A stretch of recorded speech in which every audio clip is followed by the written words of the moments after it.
लोकसभा चुनाव से ठीक पहले पीएम मोदी इतने सारे अवार्ड क्यों बांट रहे हैं?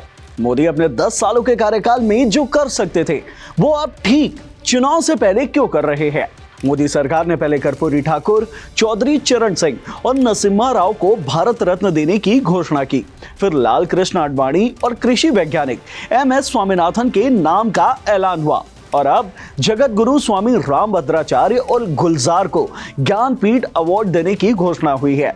ऐसे में सवाल उठना लाजमी है कि आखिरकार अवार्ड बांटने को लेकर बीजेपी इतनी हड़बड़ी में क्यों है और क्यों बीजेपी ने अवार्ड बांटने के लिए चुनाव से ठीक पहले का समय चुना है।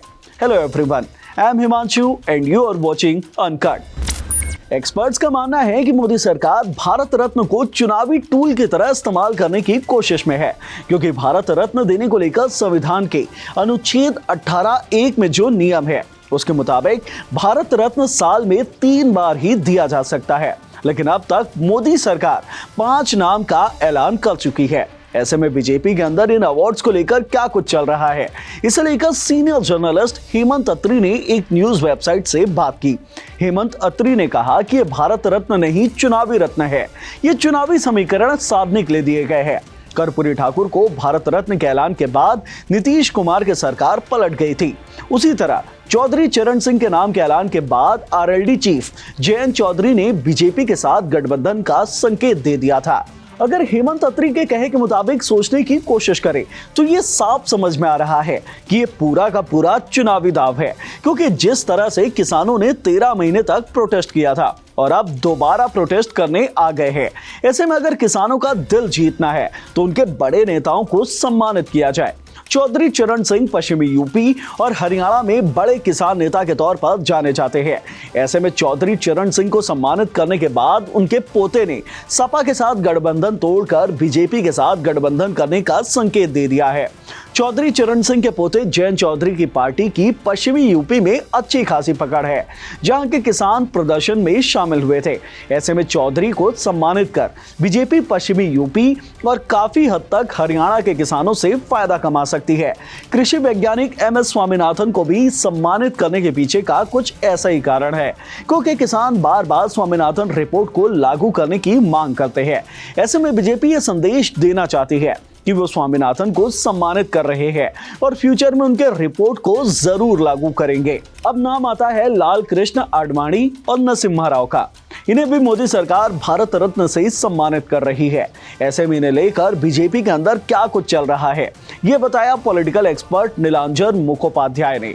नीलांजन मुखोपाध्याय ने एक न्यूज वेबसाइट से बात करते हुए कहा कि जिन आडवाणी को राम मंदिर प्राण प्रतिष्ठा समारोह में जाने तक नहीं दिया गया, उन्हें भारत रत्न दे दिया गया। ऐसा करके मोदी चुनाव से पहले संघ परिवार के साथ अपने मतभेदों को खत्म करना चाहते थे।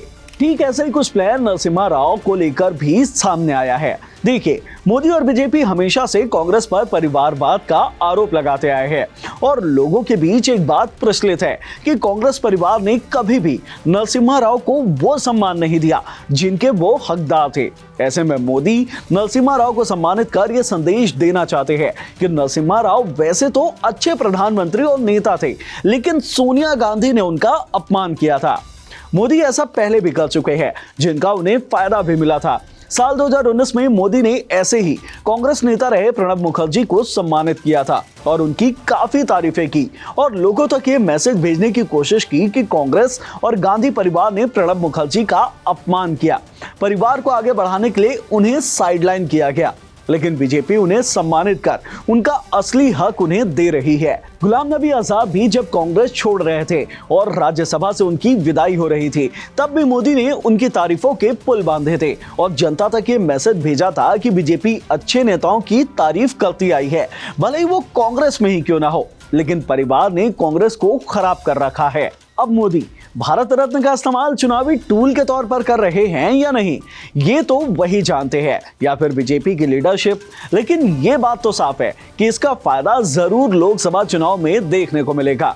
वीडियो में इतना ही। ऐसे ही और डिटेल्ड और नॉलेज से भरपूर वीडियोस देखते रहने के लिए आप अनकट को सब्सक्राइब कर लीजिए और अगर ये वीडियो पसंद आई हो तो इसे लाइक और शेयर करना मत भूलिएगा। धन्यवाद।